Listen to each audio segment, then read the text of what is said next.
नमस्कार। मैं इतिहास का अध्यापक शशि भूषण। आज हम कक्षा 11वीं के इतिहास के अध्याय 2 लेखन कला और शहरी जीवन के कुछ MCQ प्रश्न लेकर आए हैं, जो आपकी परीक्षा की दृष्टि से बहुत महत्वपूर्ण है। आप इनकी अगर तैयारी करेंगे तो परीक्षा में इनसे आपको काफ़ी लाभ प्राप्त होगा। तो चलो शुरू करते हैं। इसमें MCQ वाले प्रश्न है। जैसे पहले प्रश्न इसमें दिया हुआ है, शहरी जीवन की शुरुआत कहाँ से हुई थी? कहाँ से शुरुआत हुई थी मेसोपोटामिया में? ए हड़प्पा, बी मिस्र, या मेसोपोटामिया, या डी रोम।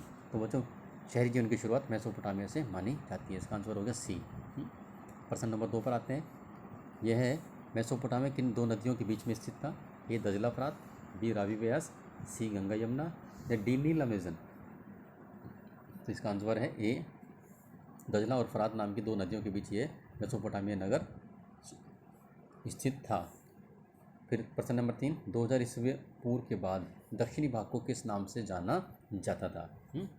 तो मेसोपोटामिया को दक्षिण का भाग, उत्तर का भाग, पूर्वोत्तर भाग और आपका पश्चिमी भाग में बांटा गया था।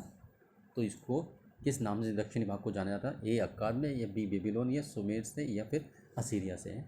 तो आपका है इसका आंसर बी, बेबीलोन के नाम से इसको 2000 ईसा पूर्व के दौरान जाना जाता था। इससे पहले इसके सुमेर नाम भी था और अक्काद नाम भी था, लेकिन 2000 ईस्वी के दौरान इसको बेबीलोन नाम से जाना जाने लगा था। प्रश्न नंबर 4 पर आते हैं हम, जो देखिए, अरामाइक भाषा किस भाषा से मिलती जुलती है? ए संस्कृत से मिलती है, या बी फारसी से, या सी तुर्की से, या डी हिब्रू से। तो बच्चों, ये हमारा इसका आंसर है डी हिब्रू से, क्योंकि हिब्रू भाषा अभी भी इराक में कई क्षेत्रों में बोली जाती है। तो हिब्रू से मिलती जुलती थी अरामाइक भाषा। प्रश्न नंबर 5 पर आते हैं हम, देखिए, मेसोपोटामिया की पहली ज्ञात भाषा कौन सी थी? ए हिब्रू, बी सुमेरी, सी अरामाइक, या डी अक्कादी। तो बच्चों, इसका है आपका सबसे पहले जो भाषा बोली जाती थी वहाँ पर वैसे सुमेरी भाषा थी मेसोपोटामिया वाले क्षेत्र में। ठीक है। प्रश्न नंबर 6 पर आते हैं हम, जो है, मेसोपोटामिया के उत्तर में स्थित किस तरह के घास के मैदान पाए जाते थे उत्तरी भाग में? ए स्टेपी वाला, बी सवाना, या प्रेयरी, या फिर पंपास। तो मुझे इसका आंसर है स्टेपी घास के मैदान यहाँ पर पाए जाते थे। प्रश्न नंबर 7 पर आते हैं।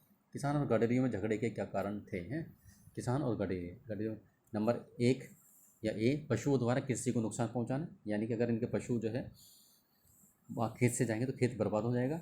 बी, किसान द्वारा मार्ग रोकना, तो इसी कारण जो किसान उनका मार्ग रोक ले करते, ये कारण है। या फिर गडरियों के समूह द्वारा गाँव में लूटपाट करना, ये कारण है। तो बच्चों, इसका आंसर आपका है डी, ये सारे कारण इसके हैं झगड़े के आपस में। प्रश्न नंबर 8 पर आते हैं। डेगन कौन थे? ए विदेशी हमलावर, बी स्टेपी क्षेत्र के देवता, सी सोमेरियन योद्धा, या मारी के राजा। तो बच्चों, ये स्टेपी क्षेत्र के देवता थे डेगन नाम से, हैं। इनका मंदिर बनवाया गया था यहाँ पर मारीनगर में। तो ये स्टेपी क्षेत्र के देवता डेगनवर। ठीक है। प्रश्न नंबर 9 पर आते हैं हम लोग, जो है, ये देखिए क्या है। 3000 ईसा पूर्व में उरुक नगर से प्राप्त स्त्री का यह सिर किस नाम से जाना जाता था? ये देखिए एक चित्र दिया हुआ है इसमें, ये किस नाम, क्या नाम इसको दिया गया है?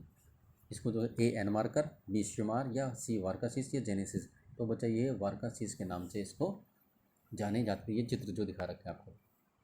प्रश्न 10 पर आते हैं हम, देखिए, यायावर समुदाय में किन्हें शामिल किया जाता है? यायावर समुदाय यानी कि खानाबदोश लोग होते हैं जो मध्य एशिया में निवास करते थे। ठीक है। तो ये गडरी के रूप में कार्य देखने को मिलते हैं, या भाड़े के सैनिक के रूप में कार्य करते हैं, या कृषि मजदूर के रूप में काम करते हैं, या फिर उपरोक्त सभी। तो ये जो है मेसोपोटामिया में आकर गडरी के रूप में काम करते हैं, भाड़े के सैनिक के रूप में और कृषि मजदूर के रूप में भी काम करते हैं। तो इसका आंसर हो गया डी, उत्तर है इसका डी। ठीक है। प्रश्न नंबर 11 पर आते हैं। शहरी जीवन की कौन सी विशेषता यहाँ पर नहीं है?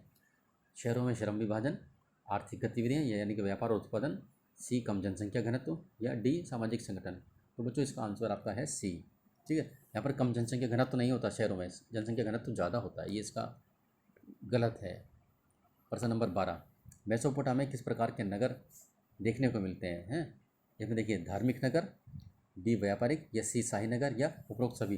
तो इसका आंसर आपका है डी, उपरोक्त सभी, यानी कि धार्मिक नगर भी थे यहाँ पर, व्यापारिक नगर भी थे और शाही नगर भी थे मेसोपोटामिया में। प्रश्न नंबर 13, चिकनी मिट्टी के शंकु क्यों बनाए जाते हैं? देखिए, इस तरह का जो है ना आपको, ये चिकनी मिट्टी के शंकु ये बनाए जाते थे, लेकिन इनका कारण क्या था उसको आपको बताना है। बच्चों को खेलने के लिए, बी मंदिर की दीवार सजाने के लिए, सी घरों को सजाने के लिए, या डी राजमहल को सजाने के लिए। तो इसका आंसर आपका है बच्चों, मंदिर की दीवारों को सजाने के लिए शंकु बनाए जाते थे, अलग अलग रंग के। प्रश्न नंबर 14 पर हम आते हैं। मेसोपोटामिया में किस प्रकार के परिवार की व्यवस्था देखने को मिलती है? एकल परिवार, संयुक्त परिवार, राज परिवार, या कोई नहीं। तो बच्चों इसका आंसर है आपका एकल परिवार, जिसको आदर्श परिवार माना जाता था उसमें, यानी कि जिसके माता पिता उनके बच्चे होते थे वो एकल परिवार कहलाता है। प्रश्न नंबर 15 पर हम आते हैं।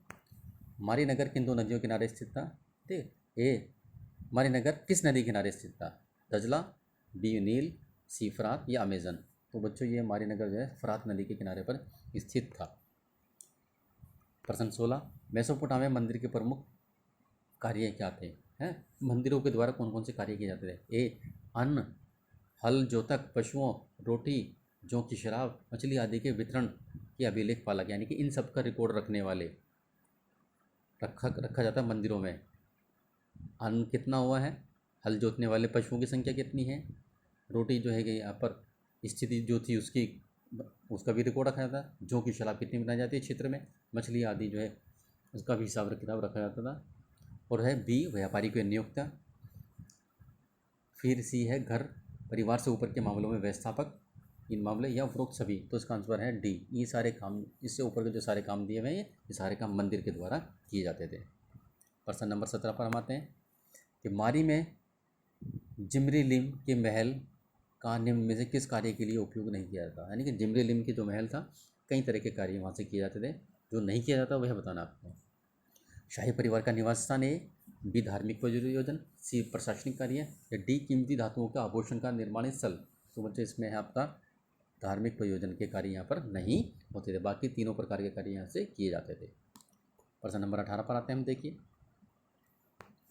कि गिलगित महाकाव्य कितनी पट्टिकाओं पर लिखा गया? पट्टिका यानी कि जो आपकी मिट्टी की पट्टिकाएँ थी, कितनी पट्टिकाओं पर लिखा गया है ऐसी? तो ए 12 या बी 11 या सी 10 या डी 13? तो बच्चे इसका आंसर है 12 पट्टिकाओं पर ये महाकाव्य लिखा गया है। प्रश्न नंबर 19 पर आते हैं। रूपनगर का सबसे महान शासक कौन था? इनमें से बताना आपको। एनमरकर या बी उर्लुगुल या सी गिल्गमिश या डी जुदुल कालामा? तो वैसे इसका आंसर है एनमरकर है, सबसे प्रसिद्ध शासक थे ये रूपनगर के। प्रश्न 20 पर आते हैं। उरनगर में एक अंधविश्वास के अनुसार यदि घर की दहलीज ऊंची उठी हो, यानी कि घर का जो बाहर की चौखट है यदि ऊंची रखी गई हो गली के हिसाब से, तो वह क्या लेकर आती थी?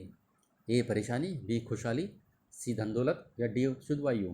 तो बच्चों इसका आंसर हमारा है धन दौलत। ये लोगों में अंधविश्वास था इस तरह का कि अगर घर की दहलीज ऊंची रखेंगे तो धन दौलत ज़्यादा आएगी घर के अंदर। प्रश्न 21, जिमरेलिन अपने महल में जिमरेलिन अपने महल में विदेशी अतिथियों और प्रमुख लोगों से कमरा नंबर बताना है कि किस में मिलते थे, किस कमरा नंबर में जो है विदेशी अतिथियों से मिलते थे? ये है 123 में, बी 132 में या सी 136 में या 138 में? तो बच्चों इसका आंसर है बी 132 नंबर कमरे में ये अपने विदेशी अतिथियों से मिला करते थे। प्रश्न नंबर 22 पर आते हैं हम। देखिए ये क्या है, मेसोपोटामिया में पाई गई पहली पट्टिकाओं का काल क्या है? यानी कि जो सबसे पहले पट्टिकाओं की खोज की गई वे कितनी पुरानी है? ए 4000 ईसा पूर्व की, बी 3100 ईसा पूर्व की, सी 3200 ईसा पूर्व की या डी 5000 ईसा पूर्व की? तो वो इसका आंसर हमारा है 3200 ईसा पूर्व की है जो पट्टिकाएँ हमें सबसे पहले प्राप्त होती है। 23 नंबर पर आते हैं। मेसोपोटामिया में बस्तियों के विकास कब से आरंभ हो गया था? मेसोपोटामिया में बस्तियाँ कब से विकसित होनी शुरू हो गई थी? ए 2000 ईसा पूर्व, बी 3000 ईसा पूर्व, सी 4000 ईसा पूर्व या डी 5000 ईसा पूर्व? तो बच्चे इसका आंसर हमारा डी 5000 ईसा पूर्व से ही मेसोपोटामिया में बस्तियाँ का विकास होना आरंभ हो गया था। प्रश्न नंबर 24, और प्रौद्योगिकी के क्षेत्र में एक क्या है ये? प्रौद्योगिकी के क्षेत्र में एक युगांतरकारी प्रयत्न जो शहरी अर्थव्यवस्था के लिए अत्यंत उपयोगी साबित हुआ वह था, क्या था वह? है ए कुम्हार के चाक का निर्माण हुआ, बी लोहे की खोज या सी मंदिर निर्माण की शैली विकसित हुई या फिर हल का प्रयोग किया जाने लगा था? तो बच्चों इसका आंसर है ए कुम्हार के चाक का जो है प्रयोग निर्माण इस दौरान किया गया था और इससे बड़ी तेज़ी से जो है अलग अलग आकार के बर्तन बड़ी तेज़ी से बनाए जाने लगे थे। तो ये एक युगांतरकारी परिवर्तन माना जाता है कुम्हार के चाक का प्रयोग। प्रश्न नंबर पे इस पर आते हैं हम जो है आपके 25 पर।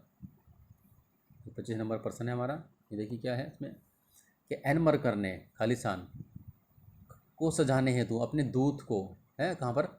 लाजवर लाने के लिए, बहुमूल्य रत्न लाने के लिए और धातुएं मंगाने के लिए अर्टा भेजा था। कहाँ पर भेजा था इसको? अर्टा, इसमें अर्टा भेजा गया था अपने दूत को जो है किस चीज़ को सजाने के लिए? ए राजमहल को, बी अपनी रानी का कक्ष को, या सी मंदिर को, या फिर डी दरबार कक्ष को। तो बच्चों इन्होंने है आंसर इसका है सी, मंदिर को सजाने के लिए जो अपने दूत को दूर देशों में भेजा था और वहाँ पर जाकर जो इनको कहा था कि वे लाजवर्द कीमती पत्थर लेकर आएँ, धातुएँ लेकर आएँ वहाँ से, ये बहुमूल्य रत्न लेकर आएँ ताकि मंदिर को सजाया जा सके। तो इसका आंसर हो गया सी, मंदिर। प्रश्न नंबर 26 पर आते हैं हम। देखिए, मेसोपोटामिया को दुनिया की सबसे बड़ी देन क्या है? क्या मेसोपोटामिया से जो है दुनिया को प्राप्त हुआ है? लेखन कला, या शहरी जीवन, रूप का मंदिर, या काल गणना और गणित विद्या। कई सारी चीज़ देन है लेकिन इसमें महत्वपूर्ण बतानी है आपको सब। तो ये हमारा आंसर है इसका डी, काल गणना और गणित विद्या। ये विश्व को महत्वपूर्ण देन है मेसोपोटामिया की। ठीक है, प्रश्न नंबर 27 पर आते हैं। असीरियाई शासक अशुरबनीपाल ने राजधानी खालिस्तान में एक पुस्तकालय की स्थापना की थी, यानी कि इनकी जो राजधानी थी उसमें एक पुस्तकालय की स्थापना की थी। तो उस राजधानी का नाम आपको बताना है। ए बेबीलोन, बी निन्वे, सी उर, या डी उरूक। तो आज हमारा आंसर है निन्वे है। अशुरबनीपाल की अपनी राजधानी निन्वे, और यहाँ पर एक इन्होंने बहुत बड़ा पुस्तकालय स्थापित करवाया था। ये पेपर में अक्सर आते हैं प्रश्न इस तरह का। प्रश्न नंबर 28। उच्च उच्चारित ध्वनियों को दृश्य संकेत या किन्हीं चिन्ह के रूप में प्रस्तुत करना क्या कहलाता है? यानी कि जो हम बोलते हैं उसको जो है किसी रूप में, एक रूप देकर, उसको पहचान देकर उसको प्रस्तुत करना क्या कहलाएगा? ए लिपि, बी भाषा, सी कोडिंग, या वीडियो। ठीक है, तो इसका हमारा आंसर है लिपि। क्या इसका आंसर है हमारा? इसका लिपि का आंसर है। यानी कि हमने जो बोल रहे हैं, हमारी जो आवाज़ आ रही है उसको जो है लिखित रूप में दूसरे के सामने प्रस्तुत करना, वो लिपि के नाम से जाना जाएगा। प्रश्न नंबर 29 पर आते हैं। उर किसके देवता थे? यह आपका क्या है? उर किसके देवता थे? ए सूर्य देवता थे, बी नदी के देवता थे, या चंद्र देवता थे, या फिर ये समुद्र देवता थे। तो बच्चों इसका आंसर हमारा है ये सी है, चंद्र देवता के नाम से उर ये जाने जाते थे। है? अगला प्रश्न हमारा लास्ट का जो है ये प्रश्न नंबर 30 है। ये क्या है? इनन्ना किसकी देवी थी? है, इनन्ना किसकी देवी थी? ए युद्ध व धर्म की देवी, बी प्रेम व वर्षा की देवी, सी प्रेम व धर्म व प्रेम की देवी, या डी प्रेम व युद्ध की देवी। तो इसका आंसर हमारा है डी, प्रेम व युद्ध की देवी इनन्ना थी ये। ठीक है, तो बच्चों इस प्रकार से हमारे ये 30 प्रश्न थे। ये पहला भाग था। इसके बाद हम दूसरा भाग लेकर आएंगे। तो मैं उम्मीद करता हूँ कि आप इनको जो है परीक्षा की दृष्टि से अच्छी तरीके से उनको याद करेंगे ताकि अच्छे नंबर आपके आ सकें। ठीक है, दूसरे भाग के लिए तब तक के लिए आपको धन्यवाद। फिर बाद में मिलेंगे इसके बाद, तब तक के लिए धन्यवाद।